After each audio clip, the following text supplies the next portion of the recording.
Бүгінде ел арасында хиджама, инемен емдеу, банка қою секілді ем түрлері кеңінен тарап кетті.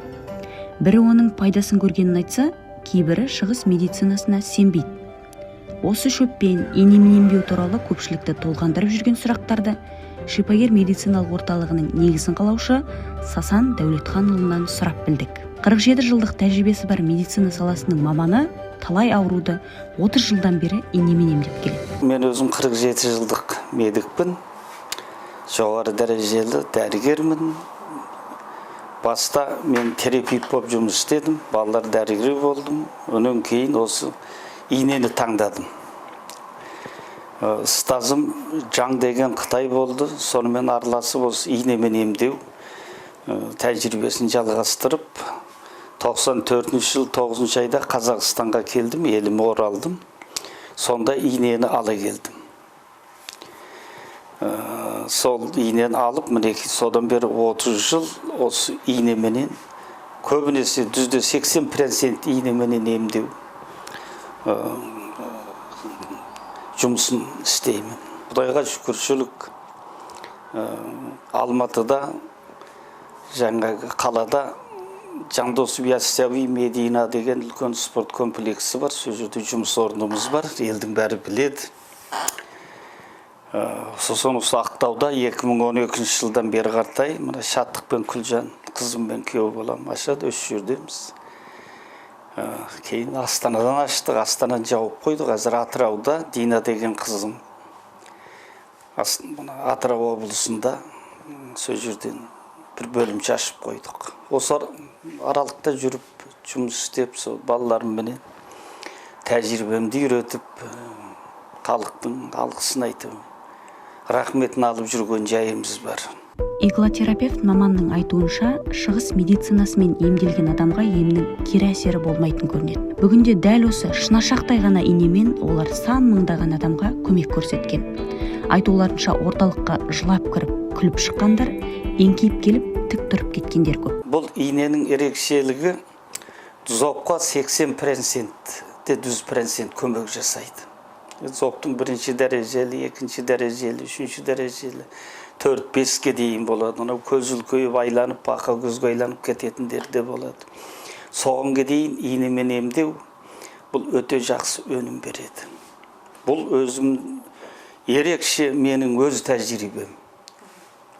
Оны зобты жаңағы Қытайда, я болмайтын болса басқаларда біз құсап, мен құсап зобты инемен емдеген дәрігерлер жоқ. Мен осы 30 жыл негізі осы инеменен зобты емдеп келе жатырмын. Әзір мына Күлжан Шаттықта, Нұртілек келінім, Бейсерде, жаңағы Дина қызымда бәріміз біз осы зобты емдейміз. Зобтың өзі бірнеше түрі бар. Жаңағы екі түрі бар. Қалқанша бездің жоғарылауы, сосын төмендеп кетуі. Өдеуі, төмендеуі. Осыларды біз инемен емдедік. Нәтижесі бар. Осы жерде көріп жатырмыз нәтижесін. Елде көріп жатыр, рахметін айтып. Қосымша бүйрек ауруларын.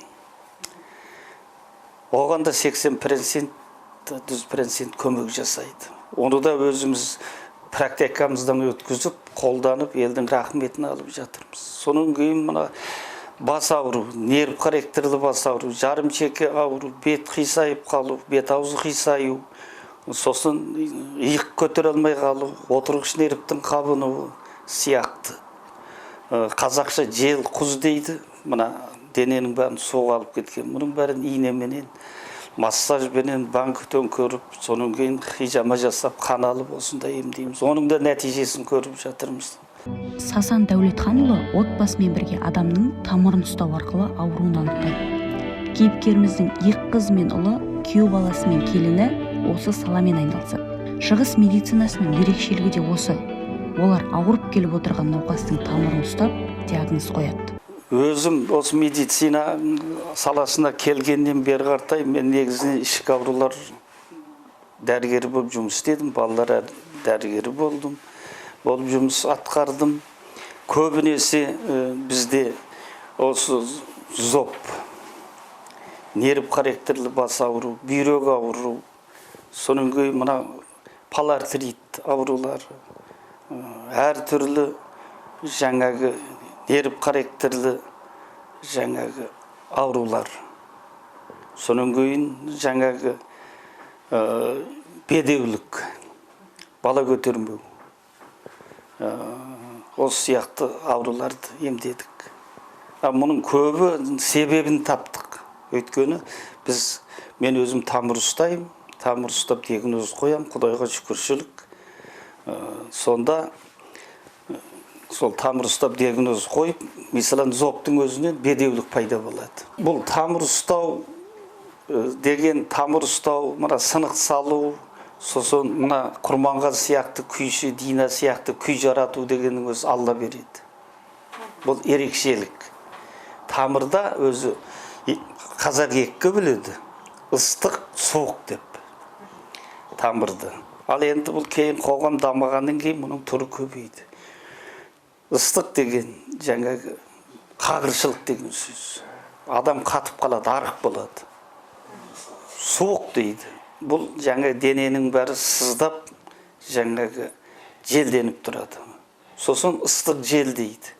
Іші ыстық, сырты жел. Бұл енді көп мағынасы. Енді тамыр ұстауда бәлкім бұл біздің енді Алла тағаланың бергені, өзім тәжірибем. Мен биыл 47 жыл осы медицинамен айланыстым.